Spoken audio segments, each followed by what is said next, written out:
Bonjour Ebenef, nous sommes toujours dans le chapitre 3, transport et distribution des nutriments et du dioxygène aux organes. Aujourd'hui, on doit travailler un exercice sur la circulation sanguine, mais avant de commencer, je veux vous rappeler qu'il faut bien réviser la fiche courte du chapitre 3. À propos de notre exercice, vous allez réviser la partie circulation sanguine où on a une double circulation, la circulation pulmonaire, petite circulation, la circulation générale, les grandes circulations. Pour chaque circulation, vous allez se rappeler des types de vaisseaux sanguins qui entrent en jeu dans cette circulation et le rôle de chaque circulation sanguine. Passons maintenant à notre exercice, la double circulation.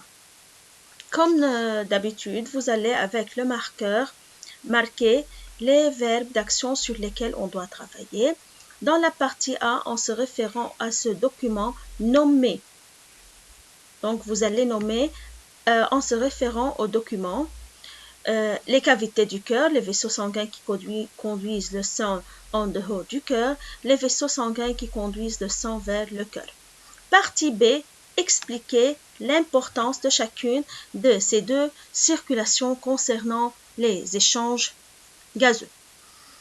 Passons à la première question A. En se référant à ce document, nommez les cavités du cœur.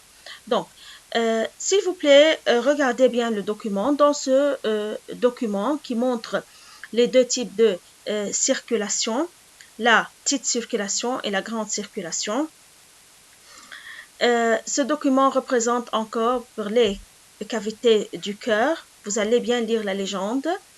Oreillette droite, oreillette gauche, ventricule droite, ventricule gauche, les vaisseaux sanguins, artères et veines, et la flèche en noir, c'est le trajet du sang. Pour la première question, donc les cavités du cœur, je veux vous rappeler qu'on a supposé en classe que le cœur, c'est comme une maison qui contient 4 cavités. Ces 4 cavités sont l'oreillette droite, l'oreillette gauche, la ventricule droite et la ventricule gauche. Donc, ce sont les 4 cavités du cœur. La deuxième question, les vaisseaux sanguins, vous allez nommer les vaisseaux sanguins qui conduisent le sang en dehors du cœur. Bien sûr, pour bien répondre à cette question, vous allez se référer aux flèches. Et vous allez bien regarder les flèches qui sortent du cœur. Oui, encore, je veux vous rappeler que quand on doit dessiner le cœur, on doit dessiner les flèches comme ça. Donc, la flèche qui sort du cœur, en dehors du cœur, ce sont les vaisseaux sanguins qui s'appellent artères. Et les vaisseaux sanguins qui entrent au cœur, ce sont les veines. Et encore, je vais vous rappeler, puisqu'on a 4 cavités dans notre cœur, oreillette droite, oreillette gauche, ventricule droite, ventricule gauche. Donc, de chaque cavité, il y a un vaisseau sanguin qui va entrer au cœur et un autre qui va sortir du cœur. Donc, quand vous observez ici que les vaisseaux sanguins qui entrent au cœur ou bien qui ramènent le sang au cœur, ce sont les veines. On a 2 veines. Et les vaisseaux sanguins qui sortent du cœur, ce sont les artères. Et encore, on a 2 artères. Revenons à notre exercice. Donc, et regardez bien le document. Si vous allez suivre la flèche qui se trouve dans votre document, on va voir les flèches qui sortent du cœur. Regardez, ce sont les flèches qui sortent du cœur. Et ici, c'est le sang qui sort du cœur.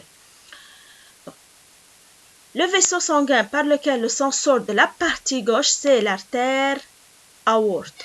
Et le vaisseau sanguin par lequel le sang sort de la ventricule droite, la partie droite, c'est l'artère pulmonaire. Donc, les vaisseaux sanguins qui conduisent le sang en dehors du cœur, ce sont les artères pulmonaires et l'artère aorte. Pour la troisième question, les vaisseaux sanguins qui conduisent le sang vers le cœur. vers le cœur, c'est-à-dire les vaisseaux qui vont entrer au cœur. On a dit que ce sont les veines. Suivant les flèches qui entrent dans le cœur sur le document. Donc, regardez, ici, le sang entre au cœur, ici, par la veine pulmonaire. Et encore, le sang entre à la partie droite par la veine cave. Donc, les deux vaisseaux sanguins qui conduisent le sang vers le cœur, ce sont la veine pulmonaire et la veine cave. Passons maintenant à la dernière question, partie B. Expliquez l'importance de chacune de ces deux circulations concernant les échanges gazeux. Donc, on a dit qu'il y a dans notre organisme deux types de circulation, la petite circulation et la grande circulation. Si on va se rappeler de notre cours, on doit voir ici que la circulation pulmonaire, c'est la petite circulation.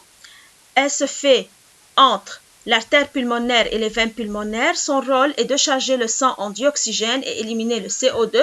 À ce niveau, le sang s'enrichit en O2 et s'appauvrit en CO2.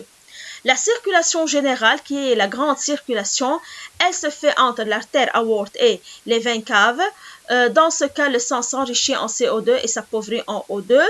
Quel est le rôle de cette circulation? Elle apporte les nutriments et le dioxygène aux organes et élimine les déchets azotés et le CO2. Mais dans notre exercice, ils ont demandé seulement d'expliquer le rôle de ces deux circulations en ce qui concerne les échanges gazeux. C'est-à-dire seulement vous allez expliquer le rôle en ce qui concerne les deux gaz, dioxygène et dioxyde de carbone. La circulation pulmonaire ou la petite circulation enrichit le sang en dioxygène et élimine le dioxyde de carbone.